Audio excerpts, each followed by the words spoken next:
Good evening. This is All India Radio. I'm Sunil Verma and with me is Saira Mujtaba with the evening news.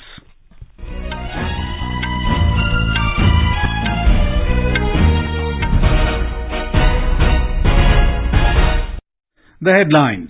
Both houses of parliament adjourned for the day due to Congress leaders' comments on President Draupadi Murmu and opposition's protest over price rise and other matters. Several union ministers strongly condemned Congress leader Adhir Ranjan Chaudhary's derogatory remarks on President Draupadi Murmu. NCW summons him. Prime Minister Narendra Modi inaugurates and lays foundation stone of multiple projects of Sabha Dairy in Sabarkantha, Gujarat. Home Minister Amit Shah to launch education sector-related initiatives in New Delhi tomorrow to mark 2 years of launch of National Education Policy. India objects to activities or projects in Pak-occupied Kashmir as it violates and infringes on country's sovereignty and territorial integrity, says Ministry of External Affairs. India's first indigenous aircraft carrier Vikrant, built by Cochin Shipyard, handed over to Navy. Prime Minister inaugurates 44th Chess Olympiad 2022 at JLN Indoor Stadium in Chennai. And Commonwealth Games 2022 to commence at Birmingham in UK tonight.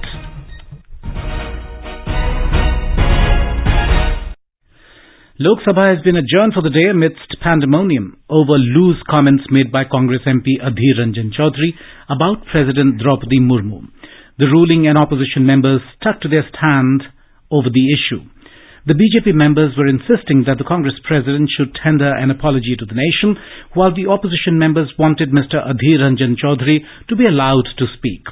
When the House reassembled at 4 p.m. after witnessing adjournments twice during the day, the ruling and opposition reiterated their stands. Members of Congress and DMK trooped into the well of the House, and BJP members were also on their feet. Amidst the uproar, the chair adjourned the House for the day. Earlier, Textiles Minister Smriti Irani took strong objection to the remarks. She alleged that Congress President Sonia Gandhi had sanctioned the act of humiliation against the President. She further alleged that the Congress President sanctioned humiliation against Adivasis, the poor and women of the country by doing so. The Rajya Sabha has been adjourned till tomorrow following protest by the opposition and Treasury bench.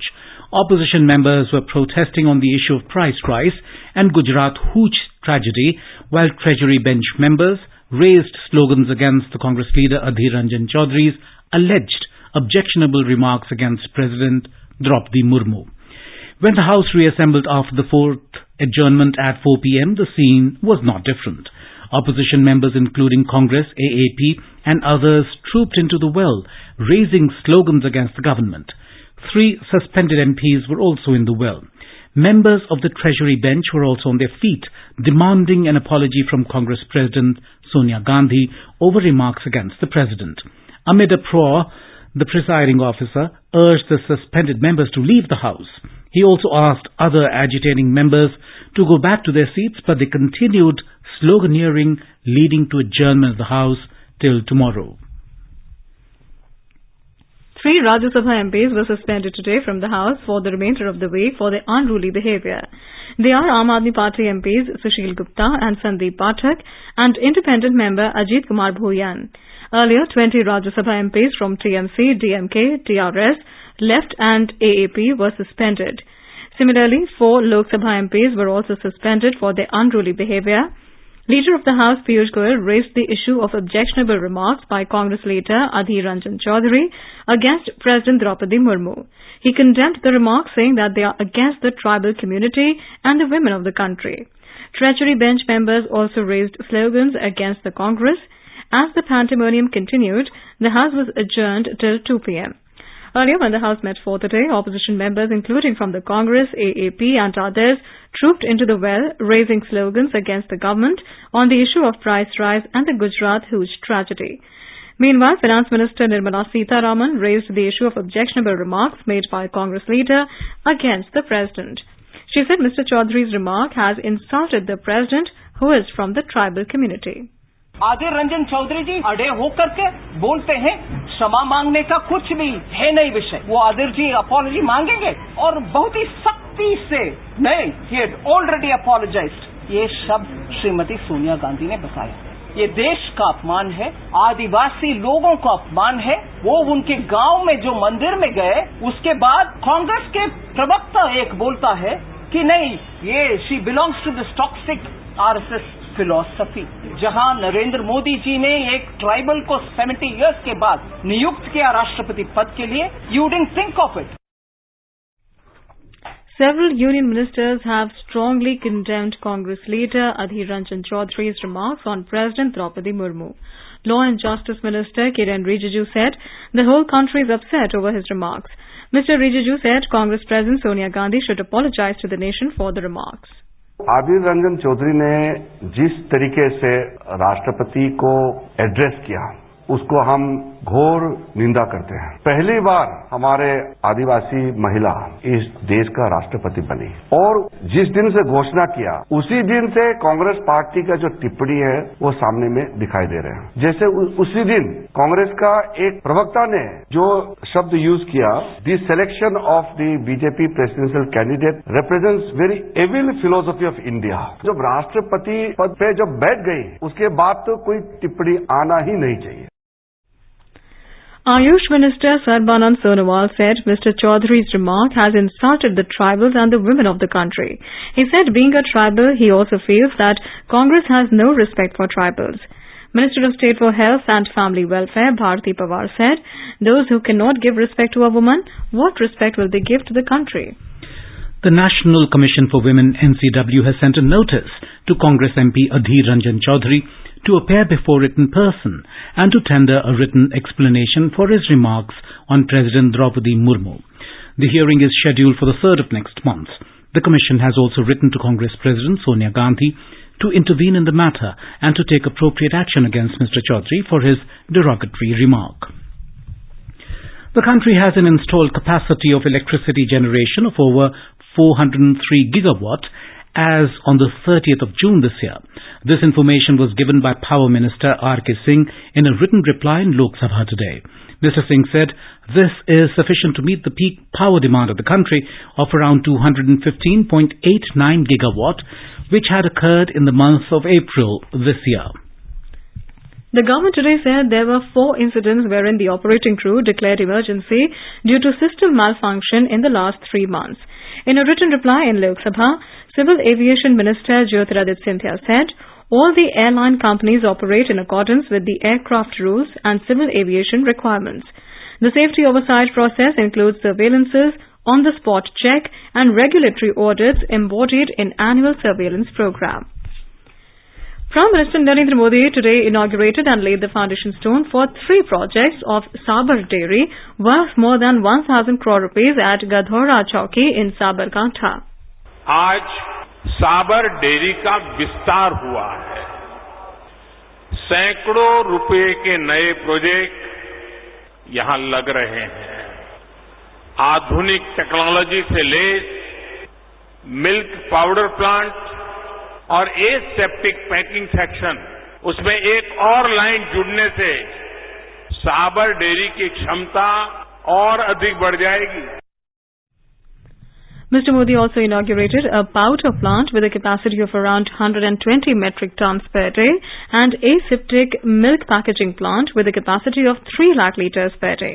He laid the foundation stone for 1 cheese and whey drying plant project with an outlay of 600 crore rupees. On the occasion, Chief Minister Bhupendra Patel said, when the country is celebrating 75 years of independence, the new initiatives of Sabar Dairy will be proved as the golden period in the milk revolution. Home Minister Amit Shah will launch education sector-related initiatives in New Delhi tomorrow to mark 2 years of the launch of National Education Policy. Education and Skill Development and Entrepreneurship Minister Dharmendra Pradhan will also be present on the occasion. The initiatives to be launched will cover the entire spectrum of education and skill development verticals, including areas like digital education, innovation, synergizing education and skill development, teacher training and assessment. Apart from the launch, the program will also witness cultural performance by students and addressed the gathering by dignitaries. Deliberations will also center around the journey of implementation of National Education Policy 2020. External Affairs Minister Dr. S. Jaishankar left for Tashkent this evening on a 2-day visit to Uzbekistan to take part in the meeting of the SCO Council of Foreign Ministers. The meeting will discuss preparations for the upcoming meeting of the Council of Heads of State on the 15th and 16th of September in Samarkand this year. They will review ongoing cooperation in the expansion of the SCO organization and exchange ideas on regional and global developments of common concern. The SCO comprises 8 member states: India, Kazakhstan, China, Kyrgyz Republic, Pakistan, Russia, Tajikistan and Uzbekistan. There are 4 observer states: Afghanistan, Belarus, Iran and Mongolia. The External Affairs Ministry today reiterated that the entire Union Territory of Jammu and Kashmir is part of India.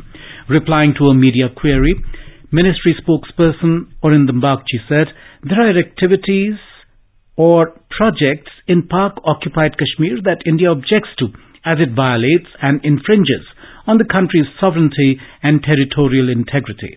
On the execution of 4 democracy activists by Myanmar's ruling junta, Mr. Bagchi said India has noted the developments in Myanmar with deep concern. He said the rule of law and democratic process must be upheld. He stated that India will continue to support Myanmar's return to democracy and stability.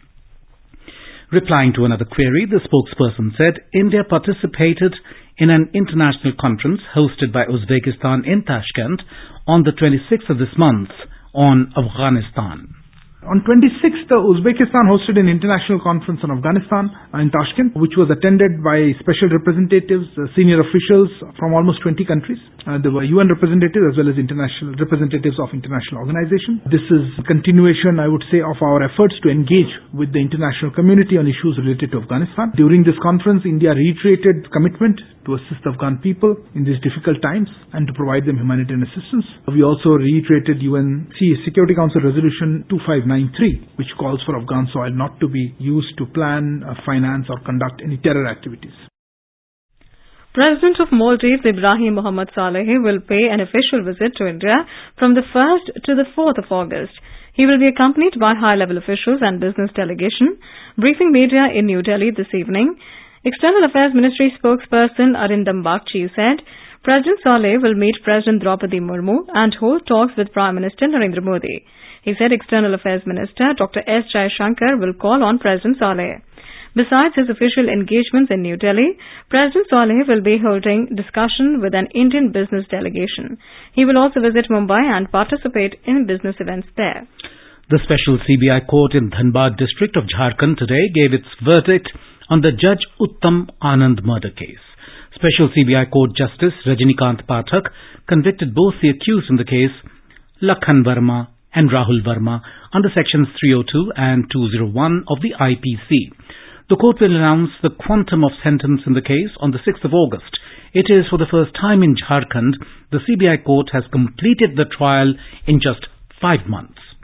You're listening to the Evening News on All India Radio. A reminder of the headlines before we move on. Both houses of Parliament adjourned for the day due to Congress leaders' comments on President Draupadi Murmu and opposition's protest over price rise and other matters. Several union ministers strongly condemned Congress leader Adhir Ranjan Chaudhary's derogatory remarks on President Draupadi Murmu. NCW summons him. Prime Minister Narendra Modi inaugurates and lays foundation stone of multiple projects of Sabar Dairy in Sabarkantha, Gujarat.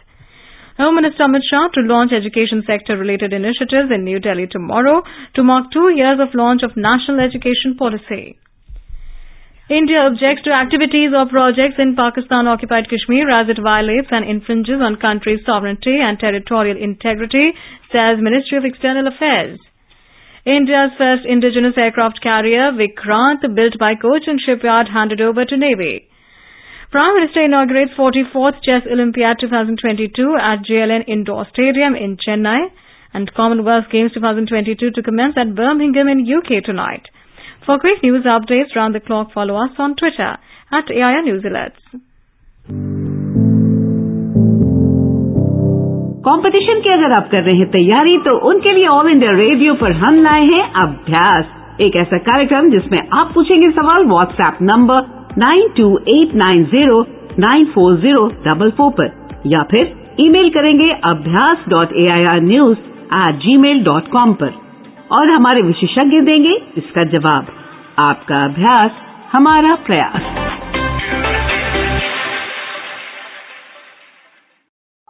अपने business को बढ़ाने के लिए लीजिए आकाशवाणी का सहयोग और दीजिए उसे बुलंदियों के पंख। आपका बिजनेस लोकल है या राष्ट्रीय, आकाशवाणी देती है उपभोक्ताओं तक पहुंचने का हर विकल्प। और अब तो आप घर, दफ्तर या दुकान पर बैठे बैठे कर सकते हैं आकाशवाणी के किसी भी केंद्र के लिए विज्ञापनों की बुकिंग। आकाशवाणी के विभिन्न चैनलों पर विज्ञापन देना सुलभ और सस्ता। बुकिंग हेतु संपर्क करें 8700014242 पर 8700014242। Prime Minister Narendra Modi inaugurated the 44th Chess Olympiad at Chennai at Jawaharlal Nehru Indoor Stadium today. While welcoming grandmasters of chess and participants from all over the world, the Prime Minister expressed hope that the 44th Chess Olympiad will be an enriching experience for everyone.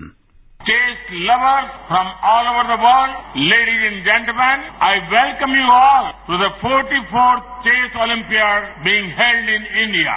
The most prestigious tournament in chess has come to India, the home of chess. This tournament is here at a special time in India's history. This is the year we are marking 75 years of freedom from colonial rule. It is our Azadi Ka Amrit Mahotsav. Hailing Tamil Nadu's strong historical connection with chess, the Prime Minister asserted that the place at which it is happening is befitting for the event. We in India believe in Atithi Devo Bhava, which means our guest is like a god. Sant Tiruvalluvar say, Irun Dombi Ilvad, Vadellam Virun Dombi, Vedanmai, Sheddar Portu. It means the whole purpose of earning a living and having a home is to be hospitable. We will make every effort to make you feel comfortable. We will help you bring your best game to the board. Mr. Modi stressed on encouraging sporting talent and infrastructure in the country. The torch, which crossed the 75 iconic cities of the country, was brought to the stadium by Vishwanathan Anand and was handed over to the Prime Minister Narendra Modi and Chief Minister M.K. Stalin, and was later given to the latest chess prodigy, Grandmaster Ramesh Babu Pragnananda. Speaking at the inauguration, FIDE President Arkady Dvorkovich said it was a memorable moment to witness the various cultures representing the states of India. Union Minister for Information and Broadcasting Anurag Thakur has said that the Narendra Modi-led government was striving to identify and nurture talents all over the country. Speaking to our correspondent exclusively today, Mr. Thakur said that India had already held the Under-17 Men's World Chess Championship successfully, and Under-17 Women's Championship is to be held in October this year. He said it was a proud moment when the first ever torch relay was launched by Prime Minister Narendra Modi in Delhi. India is the land where the game of chess originated, and as the country's sports minister, there is a feeling of pride in me to see India hosting this prestigious event for the first time in the history. Just over a month ago, we celebrated the first ever torch relay of the Chess Olympiad in Delhi, and today here we all set for the tournament to begin. 40 days ago, the torch was handed over to the Honorable Prime Minister Shri Narendra Modi ji, who then handed it over to our chess legend Vishwanathan Anand. The minister informed that the government was keen on bringing the best talents to the international arena to provide training for the sportspersons in the country. He said that the centre was also successful in promoting the traditional games at international levels and was working on long-term plans to have a trajectory path in sports. I'm glad to inform that Prime Minister Modi's initiative to promote the traditional games is helping. First, we started at the Khelo India Youth Games. today we have the 5 traditional games as part of the Khelo India Youth Games. Whether it is Thangta, Gatka, Malakham, Kalaribattu or Kabaddi, such kind of games are part of Khelo India Youth Games. Yokasana is also part of it. So I'm glad these are gaining momentum and getting a lot of attraction in other parts of the country as well. So there is a lot of demand for the coaches and experts of these games, and I'm sure it will become a huge success in the next 10 to 15 years. The Commonwealth Games 2022 are all set to kick-start in Birmingham tonight. The sports extravaganza will witness the participation of 54 countries, featuring more than 5,000 athletes competing for a podium finish. The event will carry on till the 8th of August. A 215-member Indian contingent, which includes 111 male players and 104 female players, will compete in 15 sporting events in Birmingham.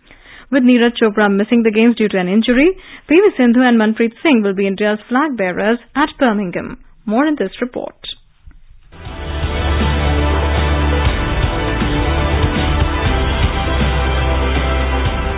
The Olympic champion Neeraj Chopra has opted to sit out of the games due to a groin strain. India has enough talent in the squad to return with a rich medal haul. Top performers such as two-time Olympic medalist PV Sindhu, Tokyo Olympic silver medalist Mirabai Chanu and a few others will be rearing to prove themselves when the games begin. While our biggest star Neeraj Chopra will be missing, Anu Rani will keep the Indian flag flying at the javelin competition. Avinash Sable, the 3,000-meter steeplechase runner, will also fancy his chances despite stiff competition from countries like Kenya, riding high on the confidence of having broken his own national record 8 times in 2 years now and qualifying consistently for the finals of the World Championships. India's long jumpers and triple jumpers have been getting better and better, notching up 3 of the 5 best long jumps so far this season, consistently crossing the 8-meter mark, the global standard of excellence in long jumps. India's chances are strong in combat sports, partly because the world's best nations in boxing and wrestling are not part of the Commonwealth Games. It should be a cakewalk for the likes of Bajrang Punia and Vinesh Phogat, both making comebacks from injuries. It will be harder for the boxers, but World Championship medalist Amit Panghal has a point to prove after a debacle in Tokyo saw him withdraw from the public eye, and Nikhat Zareen, the current world champion, is a woman on a mission. In badminton, PV Sindhu has made her best start to a season ever and will look to continue that momentum with an easy passage to the title. Rising badminton star and World Championship medalist Lakshya Sen will look to add to his growing trophy cabinet. And in hockey, both the men's and women's teams are on a terrific upswing. The men won their first Olympic medal in 40 years in Tokyo, while the women reached the bronze playoff for the first time. Though the men's and the women's teams expect tough competition from the likes of South Africa, New Zealand, England and of course the Aussies. With Sunil Dabir's report, Swati Rakheja from Sports Desk.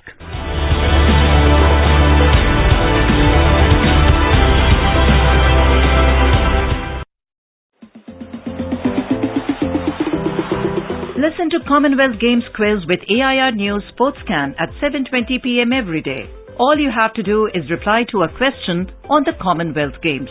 Email your answers at airsportscan@gmail.com. The first correct answer will be selected as the winner and rewarded with a jersey of the Indian Commonwealth Games team. So keep cheering to India, listening to Sportscan at 7:20 p.m. on FM Gold 100.1 MHz and on our YouTube channel, News on AIR Official. Maritime history was created today with the Indian Navy taking delivery of the prestigious Indigenous aircraft carrier Vikrant, built by the Cochin Shipyard. The commanding officer designate of Vikrant, Commodore Vidyadhar Harke, and the chairman and managing director of Cochin Shipyard, Madhu S. Nair, signed the documents relating to the delivery of the vessel. Here is a report from our news desk.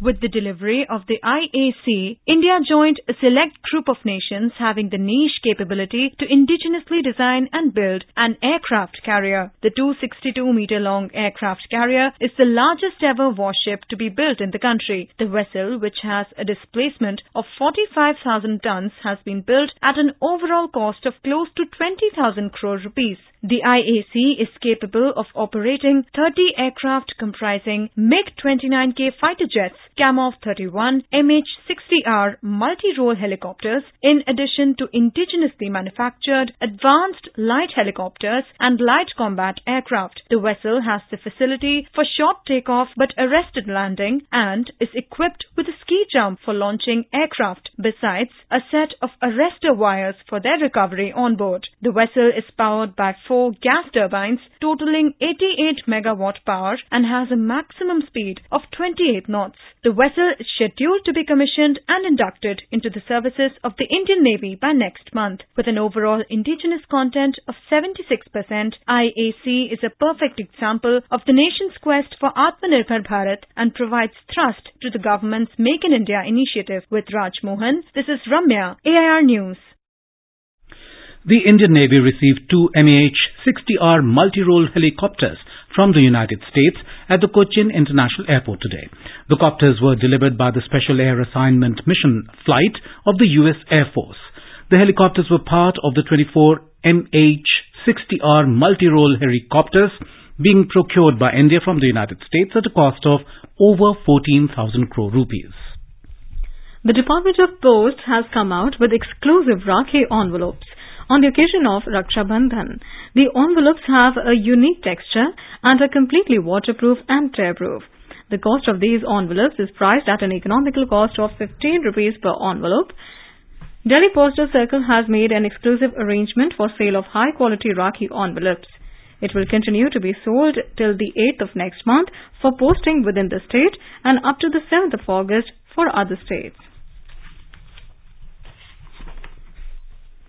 In Meghalaya, as part of Azadi Ka Amrit Mahotsav, to celebrate 75 years of India's independence, the Ministry of Power, in association with Power System Operation Corporation Limited and MEPDCL, organized Bijli Mahotsav in Lathango, Sohra Civil Subdivision, East Khasi Hills District today.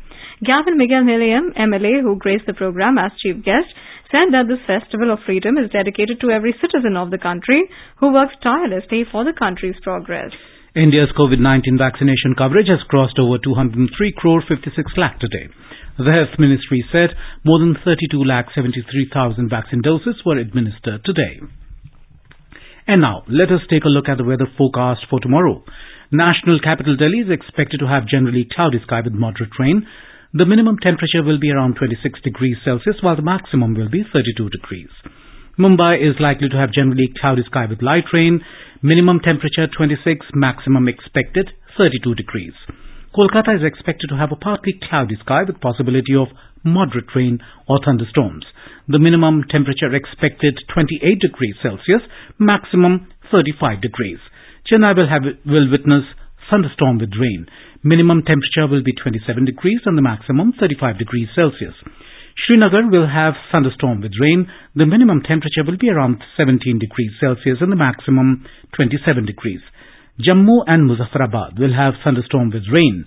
In Jammu, the temperature will vary between 24 and 28 degrees Celsius, while in Muzaffarabad, the temperature will hover between 23 and 30 degrees Celsius. Leh and Gilgit will have a generally cloudy sky. In South Hyderabad will have a generally cloudy sky with moderate rain.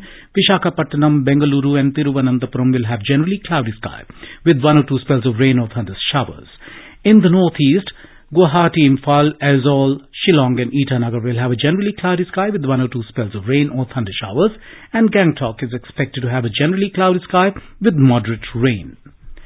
And now, before we end the bulletin, the headlines once again.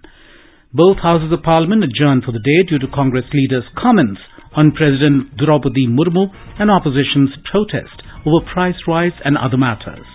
Several union ministers strongly condemned Congress leader Adhir Ranjan Chaudhary's derogatory remarks on President Draupadi Murmu. NCW summons him. Prime Minister Narendra Modi inaugurates and lays foundation stone of multiple projects of Sabha Dairy in Sabarkantha, Gujarat.